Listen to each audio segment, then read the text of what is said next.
Hello and welcome to San Diego Sports Junkies, a show for fans, by the fans.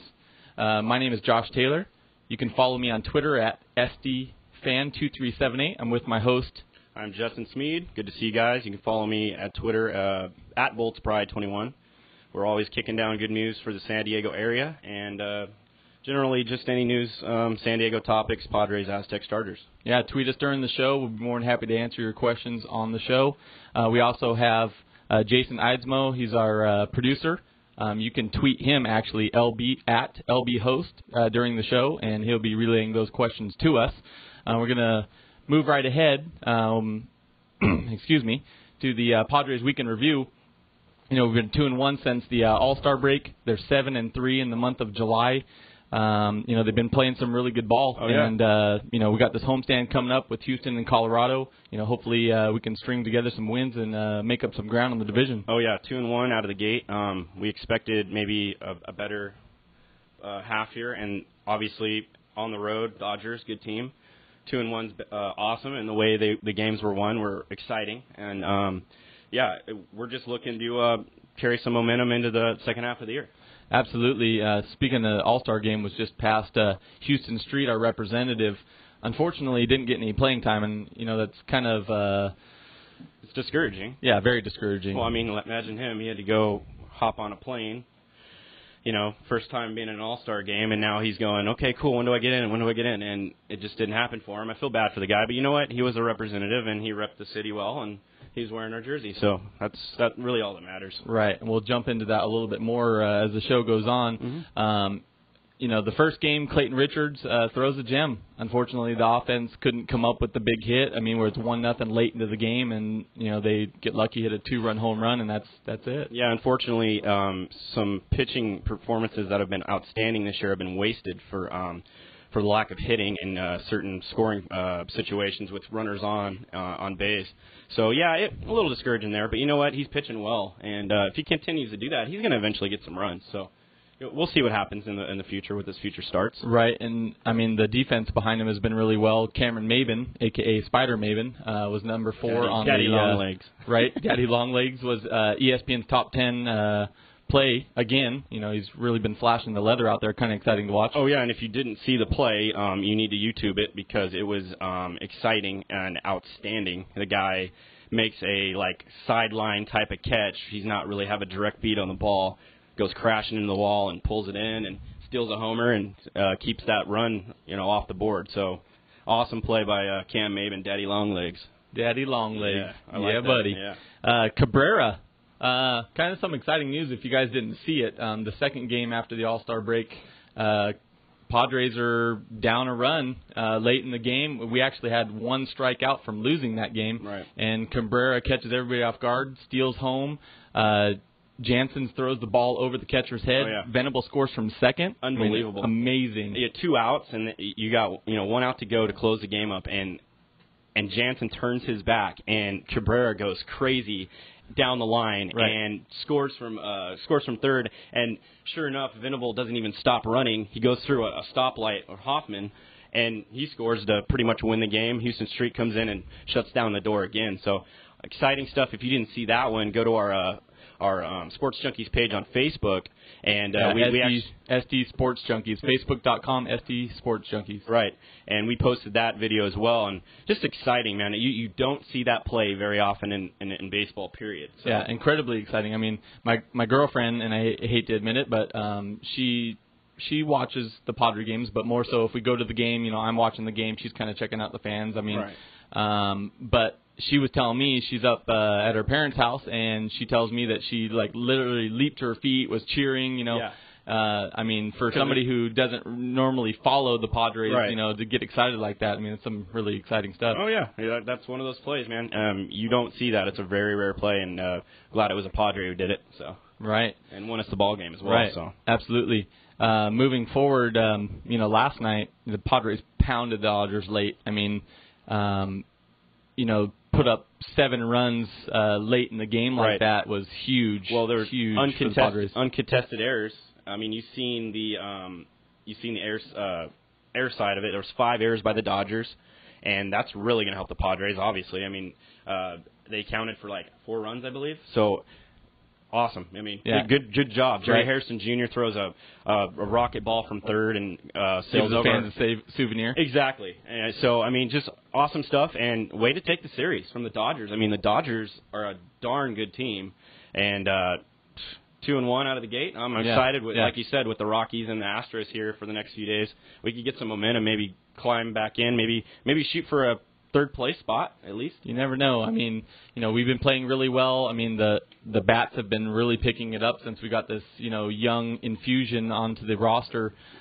Defensively, they've been playing really well. I mean, they did make a couple errors last night, but, if they keep this rolling, I mean, I don't want to get too excited and too up about it and say they're going to, contend for a wild card or anything like that. That's but, unrealistic. Knocking out Arizona for third place is definitely a reasonable possibility if they can hold on to, what they got. Exactly, and we touched on it last week. If they can just carry some momentum, I hope they carry momentum at the end of the year going into the next season, because that's what they did a few years ago, and it really got them off to a good start. So we'll see what happens, and hopefully the Pods can string some together.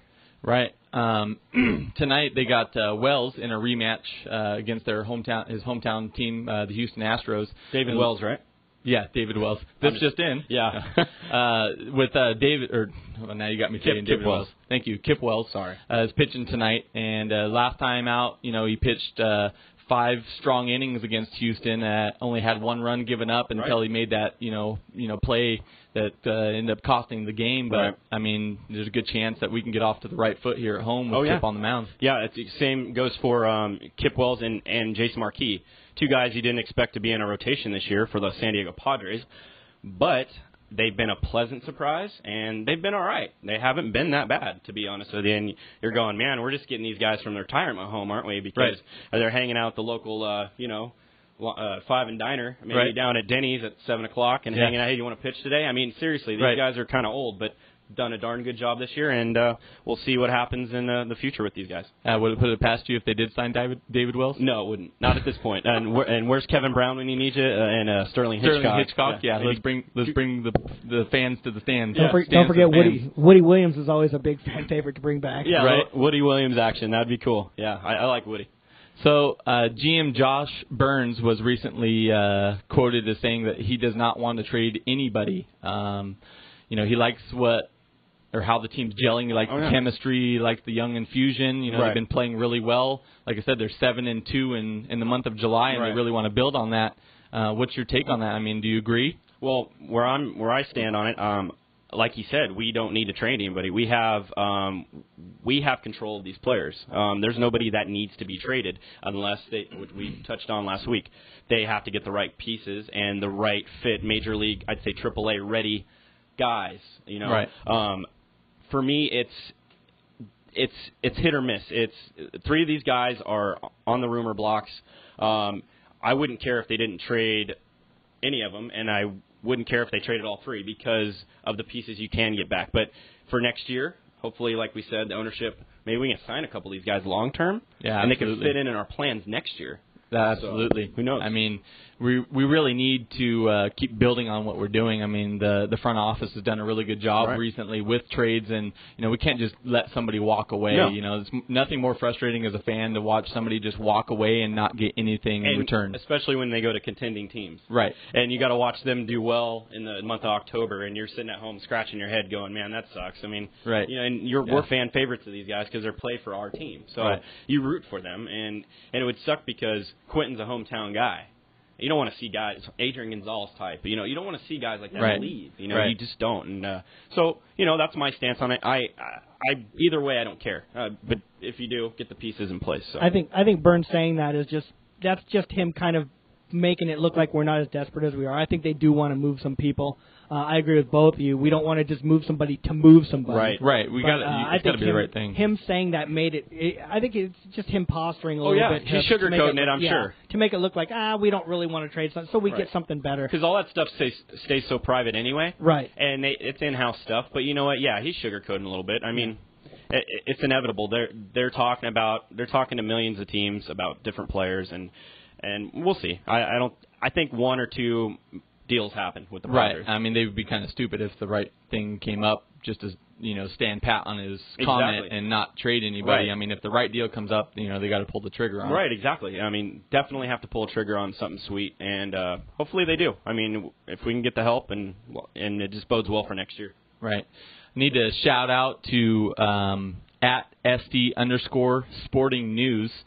He first made mention that Major League Baseball owners will be voting on the sale of the Padres on August 16th. So it looks like everything's coming to fruition. And I mean, to do it right now, and opposed to waiting till the end of the year, only bodes well moving forward. Yeah, if the quicker they get it done, the better it bodes for the Padres, because they can have the GM now can say, hey, well, what's our budget? What's my spending limit? What players do we need to retain? There's a lot of questions that are in flux right now, because he's got his hands tied, and he doesn't know who's coming in here with what kind of money, and he doesn't have a budget to work with. So I think he's trying to keep some players here. So his ultimate goal, he doesn't want to get rid of anybody. Right. That sale has to go through soon, and hopefully it does for the improvement of the Padres. Right. Sound like we'll know here in about a month. Yeah. We're going to jump to our agree or disagree segment. Basically, I'm going to throw out some information and find out if Justin agrees or disagrees with this information. First and foremost, we've been talking about Maybin and the fact that he's been flashing the leather. If he continues to do that, is Maybin worthy of a Gold Glove? For me, the defensive side hasn't been all that great this year. The beginning of the year wasn't very stout. I mean, I don't know what his fielding percentage is right offhand, but he made some key errors at the beginning of the season. He has flashed the leather recently, obviously with that brilliant catch he made. Right.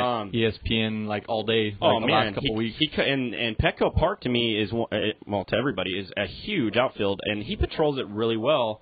There's just times where he takes bad jumps. It's like he hasn't learned some of those things yet, and there's times where he makes really good decisions, and that's youth. That's learning, very much so. Yeah, you're right. And what comes along with the Gold Glove, though, usually is the bat as well. I mean, it's not in stone, but I can agree with that. Yeah, because look at Ken Griffey Jr. all those years. He had the glove to go with the bat. Right. And you only get noticed if you have a bat. Right. That's secondary, and that's usually like Cameron. Yeah, exactly. Historically, that award's gone to hitters too. True. So you got to kind of have a big name, and he's really struggling at the plate. I can agree with that. Yeah. Moving on to the next agree or disagree, whether it's an at-bat or pitching to one batter, if you're an all-star, you should play, in my opinion. What's the point of going to the all-star game and going through all those festivities and watching the home run derby and the softball game, and then it comes game time, and you don't get an at-bat, you don't get a pitch, not even to one person. That's frustrating, man. I feel bad for him, and it should be a new rule. I think so. But, who really has to say? It's the managers of the NL and the AL. Who, if they want to play him, they're going to play him. The problem is, I agree with both of you. I was very disappointed that Houston didn't get in the game. Yeah. But what are you going to do? If even though we had a big lead and all of that stuff, if the game matters, which it does because it determines home field for the World Series, right? You have to hold which somebody is stupid, back. By the way, that's a whole. We'll bring that. That'll be on next week's show. Yeah, we have to bring that. That's a good thing to talk about. Next week. And Jason, to add to that though, you got to think too. You said it was 8-0. I mean, right. At that point, you get your players in. I can understand if it's a 1-run game. It's not only that though. What happens if let's say they bring in Houston Street as the last pitcher. Right. They say, okay, you're the last pitcher on the roster. We got 2 outs in the bottom of the ninth. Right. He goes out there, and number one, he gets hurt. Yeah. Number two, what happens if he faces 5 batters and he can't get them out? You have nobody else to bring in. You have to hold somebody back. There's definitely pros and cons. Yeah. I mean, there are. You're right. I mean, what if he twinged something? Or what if he gave up 4 bombs and 4 pitches or something weird happens? Maybe it screws with his psyche a little bit. It sucks for us as Padre fans, but it had to be somebody. It happened to be our guy. Just figures it's San Diego as always. Well, it's like I texted Josh too when the game was starting. I believe it was just cool. It was cool seeing somebody in a Padre uniform, Yeah. Right. And the glitz and the glamour that goes along with the All-Star game. It's cool to see your town represented. Right. In past years, it was always fun to watch Adrian Gonzalez because he was a stud. Right. But, Houston Street, I don't put in the Adrian Gonzalez category. It seemed like we got an All-Star by default this year anyways, even though Houston Street has pitched great. And the reason why I say that is because he missed so many games being hurt, but we can talk about some other guys that made the All-Star team. That but imagine if he was healthy. I mean, the guy, he's continued to be solid even after the fact. I agree. So, I mean, he's well-deserving. That's without a doubt. Yeah, I agree, too. So, fans, they want to bring back the brown unis. Should Padres and new ownership bring back the brown and mustard? For me, it's a definitely home run. Yes, I believe they need to intricate it into the weekly rotation of the uniforms. Right. I want them to keep their current colors. I do like them, and what they've altered with the new pinstriping and stuff looks really. It's just trendy now. It's a good looking jersey. For me, these are historical. These to me are Padres. These are Padres unis. You're kicking it back old school when they wear those things, man, and it looks so sweet on the field. Right. And mustard's not so attractive, and the brown's not. But you know what? That's Padres history. Those were some good days. We had some bad times, but most of all, it's like the Chargers when they wear their throwbacks. Fans eat it up. They love the throwbacks, and they should have these. And they've touched on it, with the Throwback Thursdays and whatnot. Like we were talking about this earlier. They do it on Thursday at home, but I think they need to take it a step further and do, on the week or on the road trips as well. Right. I don't know what the Major League Baseball rules are of it, but if they are able to do that, I think they need to do it in every Thursday thing, whether they're at home or they're on the road. No, I agree. They need to integrate it in part of their rotation because they're sweet unis, man. They should have a more throwback time type of games. Come out to the ballpark. It's retro night. They do that, but do it more. Do the golden brown. That's what we need. Chargers do it. At least twice a year at least, and there's no reason why the Padres can't follow suit. Right. Jason's going to be kind of excited about this one. Fans during the All-Star game voted in Dan Uggla, and he had a 223 average. Our question is, should fans determine the starters, or should that be left up to the managers? For me, I think it should be left up to the managers alone. The fans want to vote in people that they obviously you want. I don't know what the percentage should be of fans, but they're gonna promote their players. So even if it's Dan Uggla batting 223, they're gonna go, oh, he's an all-star. Right. And that doesn't make any sense to me. I mean, then let's put Cam Maybin in the All-Star game too, because that's not fair to me. I don't like that. And I can understand the fans wanting to see a specific player. I know it's a popularity contest, but at the same time, the All-Star game should be the best of the best. Right. And I think that the manager should make that determination. Mm-hmm. Have a little bit of pride. As a fan, we spent a couple weeks of us on our show here talking about which Padres should go. We were a little bit embarrassed that we had to send one. And then I'm watching the game. I'm not a big fan of the All-Star game anyways. I watched the game. I saw Dan Uggla walking up there with a 223 average starting, and I'm thinking, what were we even worried about? If we got Dan Uggla starting, we got Pablo Sandoval missed 45 games due to injury, and he's starting. Right. I was disgusted. I'm thinking, might as well send that Conley up there. We should have sent 3 guys instead of just one. What's the criteria? Yeah. What you had to show up for 5 games? The fans prove that they just ruin stuff like this. They need to give them a little bit where they can have a little bit of a contribution, but the manager has to decide the starting lineup. It's like voting somebody in after 5 ball games. Yeah, agreed. Oh, he's batting .550. Put him in. Yeah, hence Pablo Sandoval. Right. I mean, he missed 45 games. In that case, then Carlos Quentin should have gone. Right. That's exactly my point. We would talk about the only reason he shouldn't have gone was because he missed so many games, and then I saw Pablo Sandoval 45 games. He's played 3 games this year, and he's an all-star. Why don't we throw Tony Gwynn in there too? Let him play. He's a good hitter. He hits good in the past. Right. This just in, David Wells has been selected for the 2013 All-Star Game in a Padres uniform. Nice. That's going to be fun to watch. So we got a new segment that I know Justin's going to be very excited about due to current news today, and we're going to call it the weekly Dbag of the Week Award. And you could probably figure out what that means, and if you don't, you'll catch on. Right. If not, go bang your head up against the wall, and maybe it'll rattle some thoughts. Right. It's our weekly Dbag of the Week Award, and we just thought of this today actually. So we're just going to hound out 2 awards to guys that we think are very deserving of being a D-bag. Right, and I want to go ahead and thank Kenley Jansen for literally throwing the game for the Padres. I don't know if he had money on it or what, but he literally gave us that victory with that, throwing error late in the game. Right. And my D-bag of the week is going to be to the Denver Donkeys. Elvis Dumerville. He decided to get charged with aggravated assault with a firearm.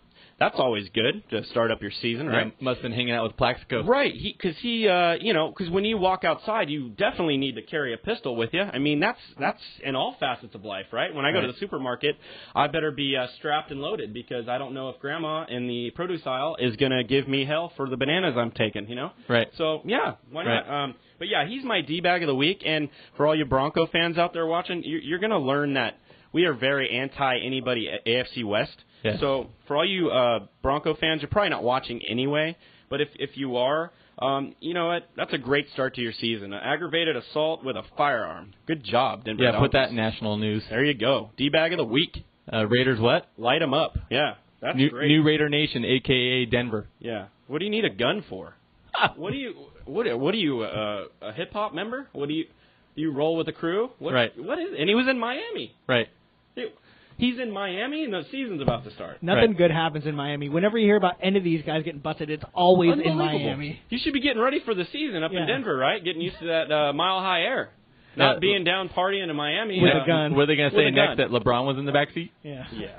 So that's our new segment, and we're going to do that every week. It's hopefully fun. Hopefully it'll take off. Yeah. I like to rant about the Denver Donkeys all the time. Kind of fun. Yeah. So next we move on to our pick-to-click segment, and this is generally basically we're picking somebody that we believe is going to produce offensively, and I'm going to go with Chase Headley. I mean, why not? The guy's had 2 home runs in the last 2 games, and he's leads the Padres in most offensive categories. Why can't he continue? En fuego. Yeah, en fuego. Bad. Liking it. Yeah, no, it's cool, dude. He's been on a tear. I mean, a little tear, nothing crazy, but 2 home runs in 2 games. That's awesome. And I think Chase Headley, we did expect a lot more from him this year. We did. But you know what? I just found a stat. He's already tied his whole RBIs from last year already this year. So that's called an improvement. A very big improvement. Yeah, he is striking out at a rapid rate though this year. I don't know why.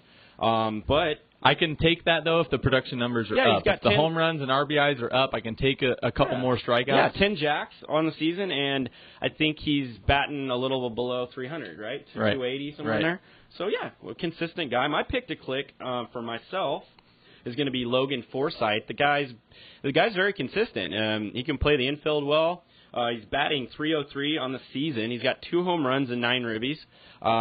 He gets spot starts quite a bit. Right. And he comes Great bench player right now. Yeah, and if you look at his physique when he comes to the plate, he's one of those guys that takes big hacks. He doesn't, like I said last week, he doesn't pussyfoot around. He's up there to hit the ball. Right. And he's very serviceable. I think with more playing time, it's hard to get him in because Amarista, Cabrera, they're playing so well. Yeah, the insurgence of the young guys. Right, and he can also, Forsythe can also play third, but you're not going to take Chase Headley out. So, but yeah, he's my pick to click. He's on a little tear, and pretty excited about him. So absolutely. Yeah. We're going to move on from the Padres for most of you that are probably saying thank God. So it's time to bolt up, baby. Bolt up, Charger baby. time. Chargers coming soon, man. So recently, they just today, they said that fans can vote in on the next San Diego Charger to be elected to the Bolts Hall of Fame.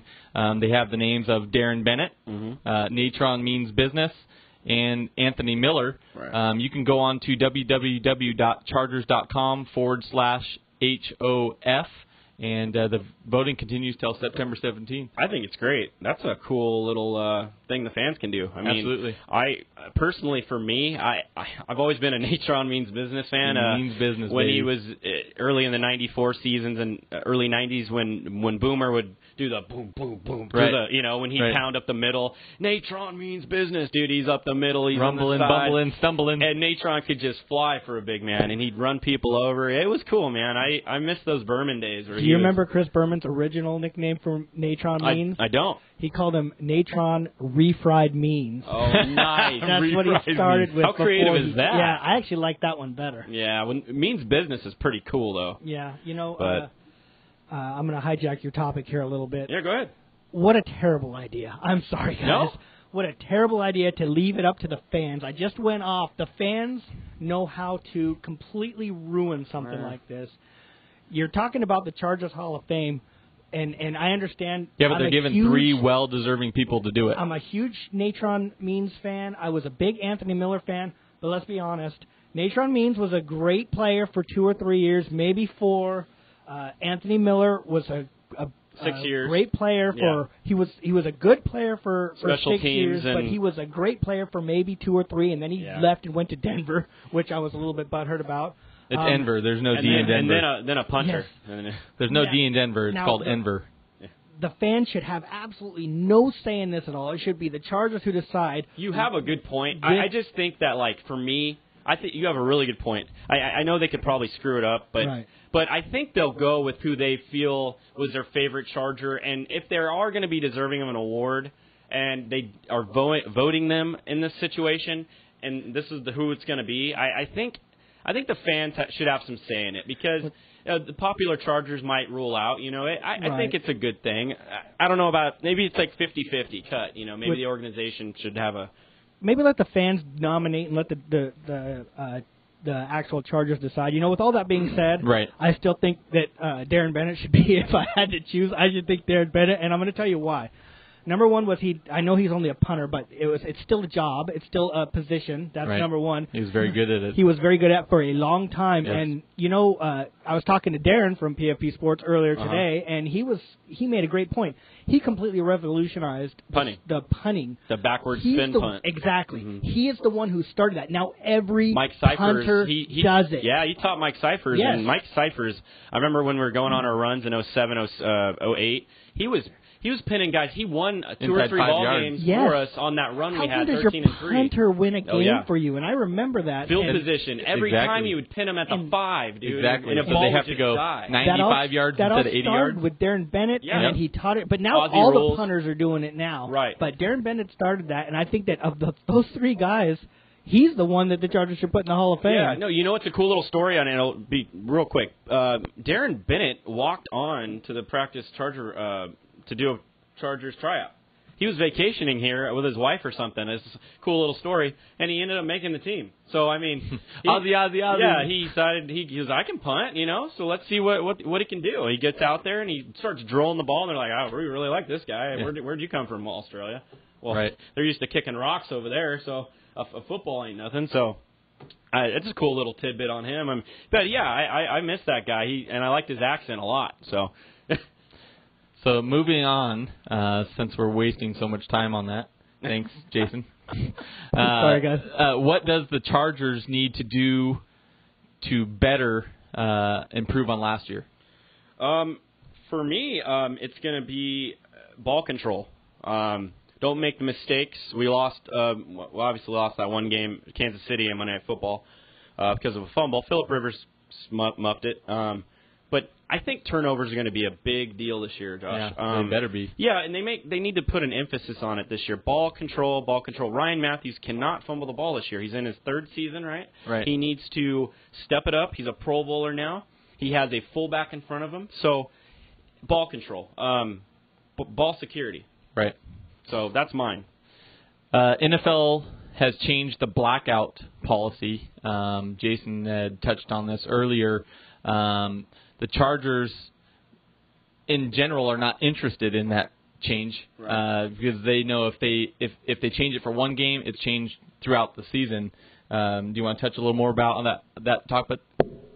Yeah, that's a great point that you made there because a lot of people are looking at this going, "Oh, the Chargers, they're just being selfish and greedy, and they don't want to, change the."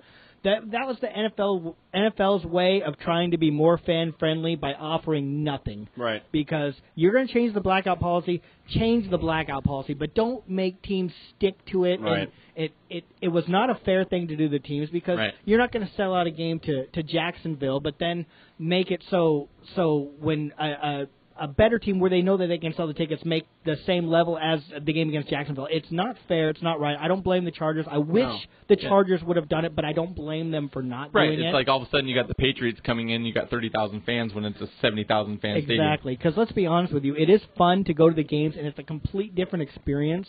But it is much easier to watch the games and follow the games on TV. Well, we touched on this earlier. And they have to. Yeah, exactly. And the Chargers, the NFL they've realized the mistake that they've made, and they're making the stadium start to integrate more things like Wi-Fi and things like that, because it's funny how the NFL has changed to where they're trying to make the stadium experience more like the home and TV experience. NFL contradicted themselves. Yes. Because what they've done, and I told Josh this earlier, they brought in a red zone, Sunday ticket. You got high-quality HD now. You got big screens. Who wants to leave their couch when they can go to the fridge and grab a brew? Especially you have all these people that play. I hate fantasy football, but there's so many people that play it, and you can't follow. You can't follow your players from the. You have to watch on TV. Yeah, they're starting to propose to have stats for fantasy players stroll through the stadium. They're requiring it. They're going to require it. It's kind of ridiculous in a way. I mean, because they're taking away from the whole reason, the whole feeling of being at the stadium and getting pumped up and feeling the energy and excitement. They're really starting to make it where people have to stay at home if they really want to follow that stuff as far as the. We were just talking about it. Experience at home. Well, no, not the experience, but the fantasy football. Staying at home so you can stay on top of the stats and everything like that. And I'm one of those guys, and you call me a geek, man, but I like to watch a ball game, and I'll have my laptop out in front of me. I got my beer. I'm sitting there watching the ball. I'm having a good time. Right. I'm keeping track of all my fantasy players. I'm a weirdo. I like doing that kind of stuff. That's my ideal day. That's how I get down and watch Charger football. Right. Most people are in your shoes. High quality def. You're watching it in good color. You can see all the replays. If you're sitting far away in a stadium, you can't see everything. So there's pros and cons. Right. Exactly. So moving on, who will make the biggest impact offensively or defensively for the Chargers this year? The biggest impact offensively or defensively. My guy is, it's going to be Ingram on the defensive side. So he needs to bring a presence about him. He's got a high motor. We need another rookie that comes in here and just makes a statement. And that to me is going to be because our offense is fine. Our offense can score points. I'm not worried about our offense. And we've talked about that. Right. We need more defensive pressure. It takes the pressure off the secondary. Right. And the defense we touched on this earlier. I mean, these guys need to start getting healthy. Larry Englishes of the world. Right. We all need to get together here. They need to gel. Need to figure it out and play good defensive side of the football. But for me, it's Ingram. Right. So. I guess we can jump to this question since we just talked about Larry English and who on the offense needs to have a bigger season than last year. For me, it'd be Phillip Rivers because Phillip Rivers needs to protect the ball more. The interceptions were high. I don't think we're going to see a season like that again from him because it was kind of like a fluke. Trying too hard. Yeah, it was like a fluke year. Trying to make stuff happen. Yeah, and he kept telling people that he was not injured last year. And you know what? There's a lot of people that were skeptical about that. I think he was hiding something. Right. He didn't seem right in the pocket, and to me, he was hurt. And if he's healthy, he's going to be the same Phillip Rivers he was prior to the last season. So. Right. If you saw him at the beginning of the year, you remember he took that shot to the sternum, and right. I think he had that injury throughout the year. But honestly, we had such a pass rush issue last year. It was pass rush on our defensive side, right. And I think that it was a combination of things. You both have already said it, but it was him trying to do too much. He might have had the injury problem, but I think that he tried to do too much, and I think he realized, if you watched last year, you realized that he kind of maybe came back a little bit, and towards the end of the year, he started looking more like Phillip Rivers, that we all know. Yeah, and you say with the pass rush, not to get off the offensive subject, but people like Larry English. I mean, he's been with us 3 years now. He's got 7 sacks in 3 seasons, and he's only played a total of 12 games in the last 2 seasons. I mean, we expect a lot more from this guy. That's a huge deal because he's a first-round pick. Right. This is not a guy that was drafted in the 7th round. There was a lot expected out of this guy. Yes, he's been injured, but there's precautionary things you can do not to get injured. Whatever you're doing in the training room, but this guy needs to bring it because if the guys that we brought in gel together, and you bring a pass rusher specialist like Larry English. They say he's a pass rushing specialist, and you add him to the Jared Johnsons of the world. Takeo Spites is your run stuffer. He's your sure tackle. Your Sean Phillips is very versatile. And then you add Ingram right now and Donald Butler. God, I love Donald Butler. Right. If these guys just gel together this year and not have any setbacks, man, I think this linebacking core can be really, really explosive. So it's a matter of staying healthy this year. It really, really is. Right.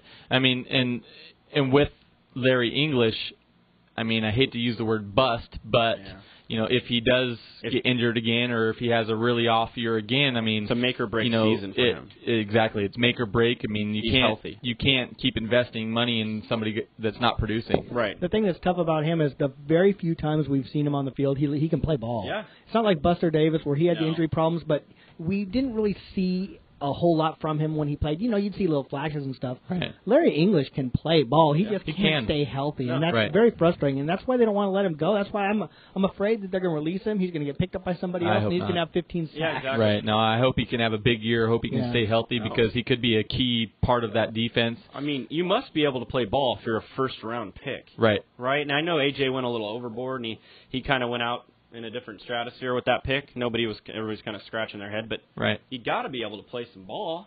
Right? Yeah. First round pick. Absolutely. So we'll see how he does this year, but he needs to stay healthy, man. That's all there is to it. Right. On the offensive end, how big of an impact will Luron Mclain be on Ryan Matthews this season? Huge. It's one thing that Norv Turner loves to do. He loves to run the football. It doesn't seem like it because they air it out so much, but if he could, he would run it first and second down and just pass on third down. Right. It opens up our offense, and you've seen it in the heyday when we had LT and Lorenzo Neal. You had a power run game. You could go right or left. You threw in on Michael Turner there, the burner, It just opens up everything else in your playbook, And I mean, his job, the first guy, he just decleats him. Oh, yeah. He decleats that guy, and there's the hole. That's what Ryan Matthews is going to benefit so much this year from Luron Mclain. Up the middle. Power football. Right. Explode something that we've been missing. I mean, Tolbert was great. But as far as the power running game, I don't think he had enough. He wasn't the guy to get. Tolbert wasn't the guy to get in there and get dirty. Right. But McLean's a true fullback. He can go in and he can carry the football too. So very excited for this guy. Yeah, he's going to make a huge impact on our offense. So absolutely. Yeah, I'm pretty excited about him. Moving forward, we got, let's see, what facet of the game needs to make the biggest impact, whether it's offensive, defensive, or special teams? I know we've been talking about, defense. Is that the biggest facet? Is it the defensive line collapsing the pocket? Is it, the offense, or is it the special teams? Now that I thought about it a lot more before the show, and I think it's going to be the defense. We already touched on it.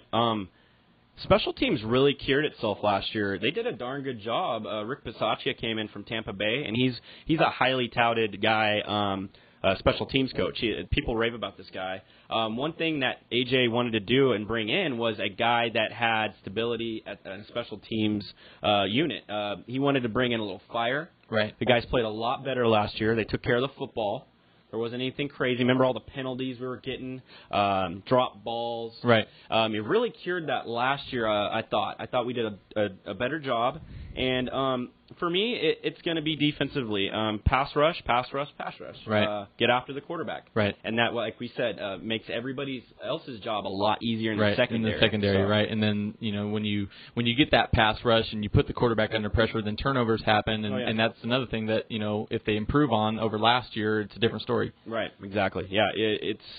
It's turnovers in this game. It's your giveaway and your takeaway minus number. You want to have it on your side, Right. So the more opportunities to get the ball into Phillip Rivers' hands for opportunities to score, that just bodes well for everybody. I mean, scoring, everything, Right.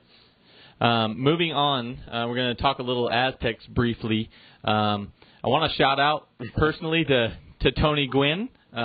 For showing Steven Strasburg that he can do more than pitching. Steven Strasburg right now is batting .385. He's 10 for 26. It is among the best as far as pitchers go. Stop the presses. Right. Holy cow. I mean, do they trade him? Votto's went down today, so does he get traded for your first baseman over there in not gonna happen. Cincinnati? No. Yeah, it's crazy, though. I mean, he's a pitcher. He's doing really good. He's a good athlete. I mean, he could take some hacks, so that's pretty darn good. Yeah, for a pitcher, 385 is impressive. And he had 26 at-bats. Right. Holy cow. It's not like a small sample size. He'd be a starter on the Padres offense this year. He'd hit third. He'd hit in the cleanup spot or third, yeah.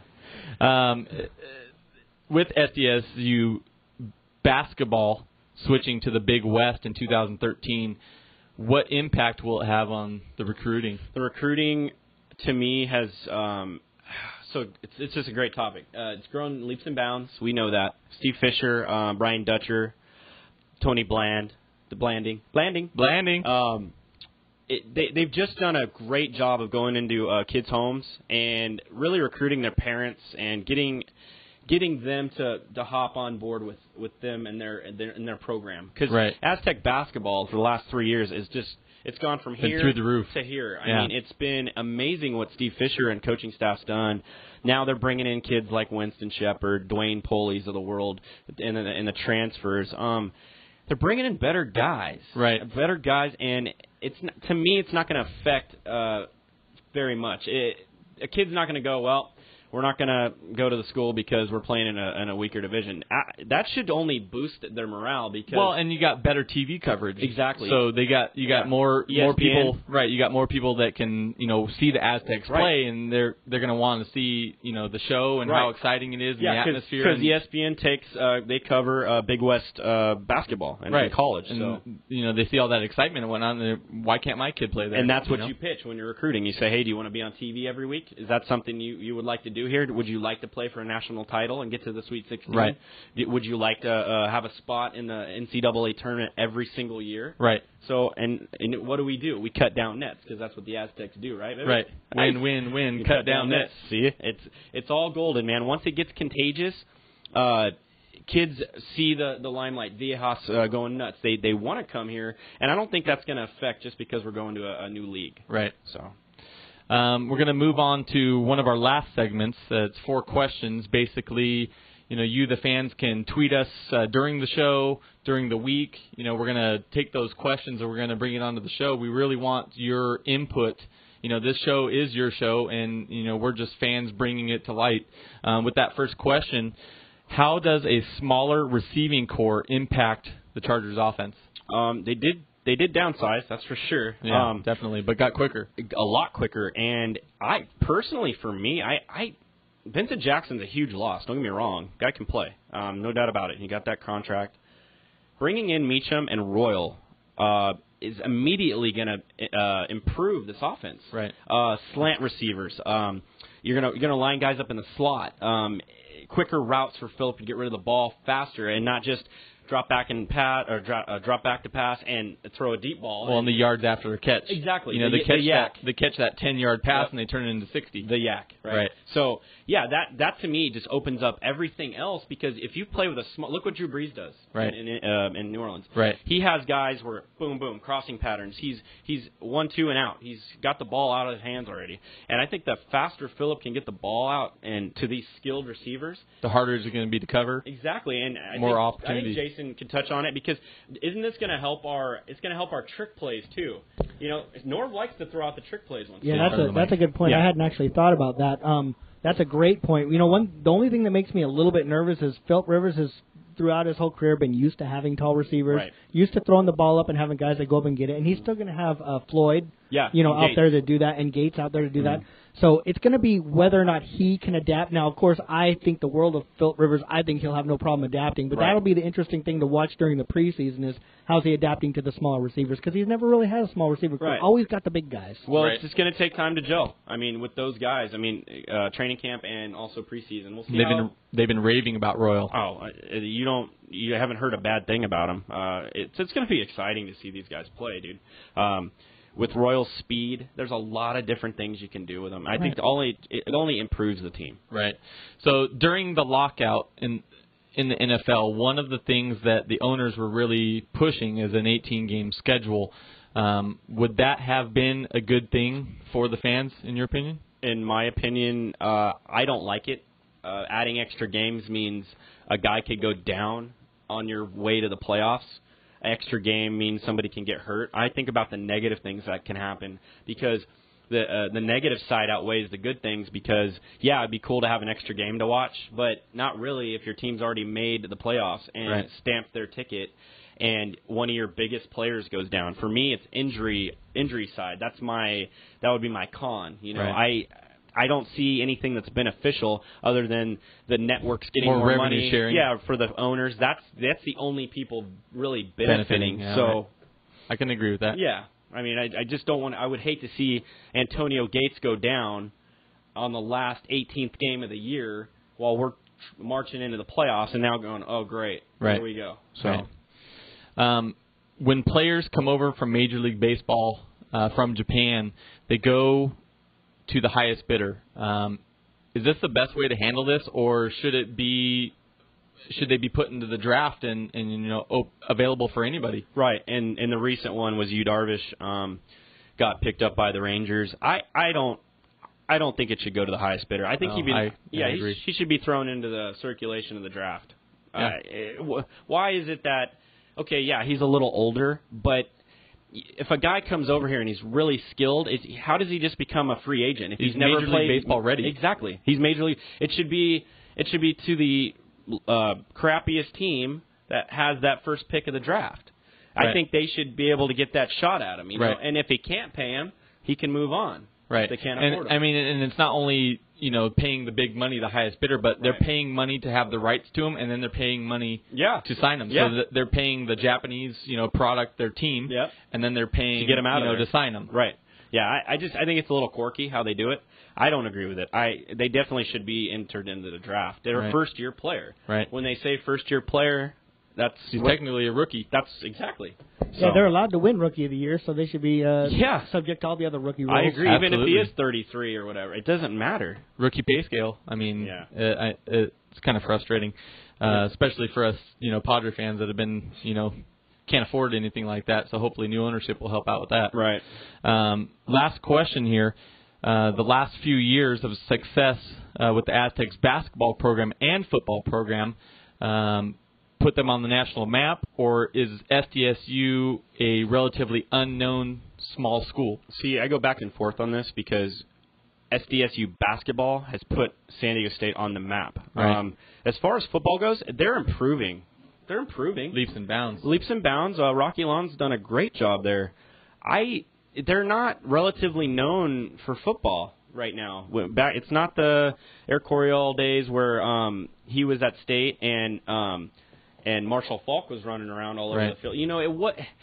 I don't know. It's to me, the football program isn't on the map yet. The SDSU basketball, when you have guys like Dickie V going, yeah, baby, he's getting crazy excited about Aztec hoops and what we have to offer. Right, but that's when you've arrived. And going to the Big East in 2013, is that gonna? Is that going to help, as far as recruiting goes? It's going to help the football recruiting. Yeah, definitely. We just touched on it from the basketball side. It's definitely going to help the recruiting to more exposure for bigger TV markets. Fox Sports San Diego, I hear there's a couple deals working in the wings. So who knows what that's going to entail. But as far as being not known or whatnot, I just think the football team has a little ways to go before they get up to that basketball level. Right. Last segment on the show, we like to do Twitter shout-outs. These are guys and or gals that we feel that you should follow. They have some good insight, good information. Obviously, we contributed them to being diehard fans, whether it's Padres, Chargers, or Aztecs. Mine specifically is at BoltzFan1972. The guy is, a Charger fan. I mean, that's enough said. I mean, if you're a Charger fan, I want to follow you. Right. So follow the guy, bolt up at BoltzPride1972. Yeah, and my Twitter shout-out today is going to go to my friend Elvis Dumerville for his pathetic ways of carrying guns. Yeah, and, at EKD92, just in case you want to tell him how much he sucks. Yeah, EKD92. Let him know he's a retard, and that the Bolt Nation is laughing at him a lot. Yeah. And for him to do something like that, I'm just going to bash the Donkeys because I just can't stand the Denver Donkeys. We really appreciate you tarnishing their name. Right. I mean, this is a San Diego sports show, and I'm not affiliated with any Denver Donkey fan. So if I offended you, I don't apologize.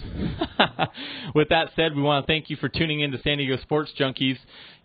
Remember, we're a show for the fans, by the fans. So please give us information, email us, tweet us, at SDFan2378 at BoltsPride21.